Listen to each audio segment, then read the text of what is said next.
Rupert's Wood, Victoria, is the scene of that great annual event in the history of the Roman Catholic Church, the Eucharistic Festival. 30,000 people who have come to the picturesque Salesian School from all parts of the state witness the Eucharistic procession, a manifestation of faith in the central doctrine of Catholic devotion.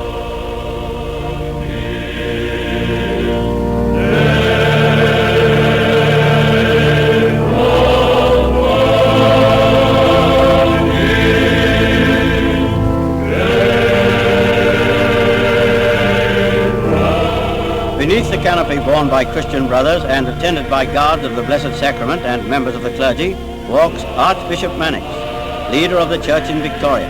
He carries the host. And now at the massive altar, the Archbishop elevates the host. Then to the immense gathering of the faithful, he pronounces the benediction.